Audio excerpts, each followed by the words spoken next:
Hi friends, అందరూ ఎలా ఉన్నారు? బాగున్నారా? అందరికీ చాలా చాలా థ్యాంక్స్ అండి. సబ్స్క్రైబ్ చేసుకున్న వాళ్ళందరికీ, చూసిన వాళ్ళకి, ప్లస్ లైక్ చేసిన వాళ్ళకి కూడా చాలా చాలా థ్యాంక్స్ అండి. ఈరోజు మనం చేసేది ఏంటంటే జంతికలు చేస్తామండి.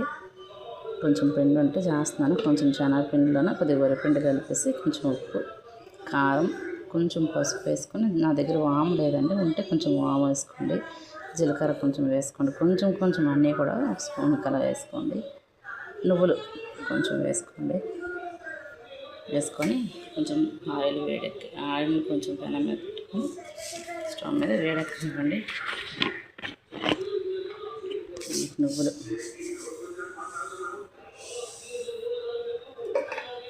కొంచెం వేసుకొని వాటర్ని కొంచెం లైట్గా వామ్ వాటర్ కొంచెం వేసుకుంటే మనకు కొంచెం కరకరలాడుతూ గుల్లగా వస్తాయండి. ఇలా ఇవి వేసుకున్న తర్వాత కొంచెం బాగా కలిపేసుకోండి. ఇందులోనే చూసుకోండి, ఉప్పు కారం అన్నీ సరిపోయా లేదా అనేది చూసుకోండి. ఈ పిండిని కొంచెం తీసి తీసి తెలుస్తుంది. లేదు ముద్ద కలుపుకున్నప్పుడు కూడా చూసుకోవచ్చండి, అలా చూసుకున్నా కూడా మీకు తెలుస్తుంది. సో కొంచెం వాటర్ని చిన్న గోరువెచ్చగా వాటర్ని చేసుకొని కొంచెం తగినంత కొద్దిగా వేసాం కదా, దీనికి సరిపడ పిండిని కలుపుకోండి. మనకి ఇది కొంచెం తెలుసు కదా, చాలామందికి జంతికల ముద్ద ఎలా ఉంటుంది అనేది. అప్పడాలు చేసినట్టు, చపాతీలు చేసేటట్టు దాని మీద చపాతీల పిండి కలిపేదానికంటే కొంచెం చిన్నది రోజు ఉంటే బాగా వస్తుంది.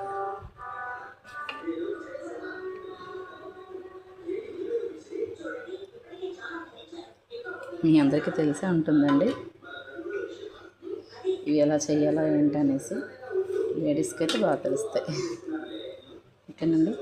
ఈ రోజుకి మంతా తుఫాన్ అనేది తగ్గింది కదండి, మీకు కూడా తగ్గిందా? మా సైడ్ అయితే వైజాగ్ అయితే తగ్గింది, పర్లేదంటే కొంచెం తగ్గుతుంది, ఎండెక్కుతుంది, పర్లేదు.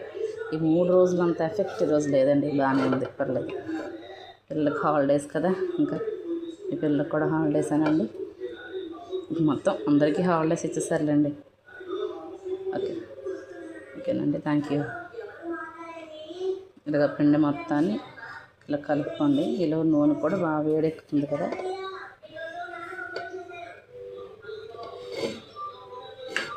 ఇలా శనగపిండి కొంచెం వరిపిండి వేసి చేసుకుంటున్నాం కదా, టేస్ట్ బాగుంటాయి. ఓన్లీ శనగపిండితో కూడా ఇదే ప్రాసెస్లో వరిపిండి వేయకుండా చేయొచ్చు. నెక్స్ట్ ఓన్లీ బియ్యం పిండితో కూడా, వరిపిండితో కూడా, ఓన్లీ వరిపిండితో కూడా చేయొచ్చండి. అవి బాగా వస్తాయి, సన్నంగా వస్తుంది పూస. అవి కూడా కొంచెం అంటే దీని మీదకి కొంచెం గట్టి అనిపిస్తే కానీ గట్టి ఉండదండి, అవి కూడా చాలా టేస్టీగా ఉంటాయి. అలా కూడా మీరు ట్రై చేయొచ్చు, అలా కూడా బాగుంటాయి. కొంచెం కొంచెం వాటర్ అనేది పోసుకుంటూ ఇందులో ముద్దలా కలుపుకోవాలి.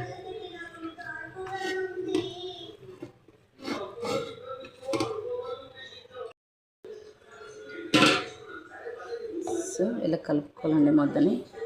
చూసారా, ఇలా రావాలి ముద్ద అనేది. ఇలా సాఫ్ట్గా ఉండాలి కానీ మరీ బాగా లూజ్గా ఉండకూడదు. ఇలా ఉండాలి ముద్ద. ఇంకా మీకు జంతికలు ఇంకా దాంట్లో అంటే కొంచెం ఇలా చేయి తడి పెట్టుకొని ఇలా కొంచెం వేసి ముద్ద తీసుకొని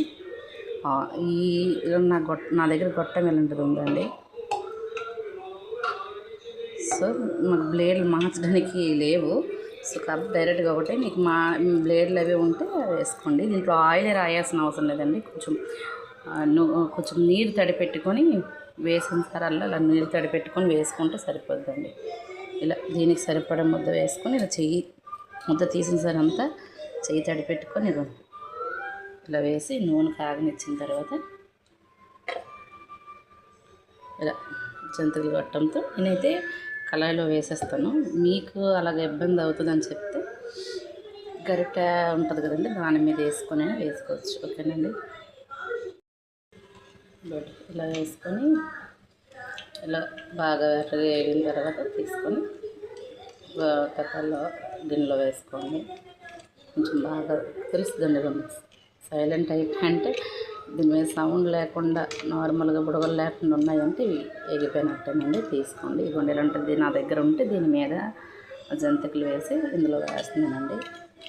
అంటే వేడికి చెయ్యి మీద కొంచెం వేడి తగులుతుంది డైరెక్ట్గా కళాయిలో వేస్తే. సో అందుకని ఇలా గరిటె మీద వేసి కళాయిలో వేస్తున్నానండి. మీలో ఎంతమందికి జంతికలు తెలుసు, ఇష్టం చెప్పండి. మా పిల్లలకి, నాకు, మా హస్బెండ్కి అయితే చాలా ఇష్టం. ఇలా ఎంతమందికి తెలుసు వచ్చు కామెంట్ చేయండి, లైక్ చేయండి, సబ్స్క్రైబ్ చేయండి friends. Thank you, bye friends. నెయ్యి జంతికలు చాలా కరకరలాడుతూ ఉంటాయండి. చూడండి, ఒకటి పట్టుకుని చూస్తా, చాలా గుల్లగా వచ్చాయి. బాగుంటాయి, ట్రై చేయండి. Okay, thank you for watching.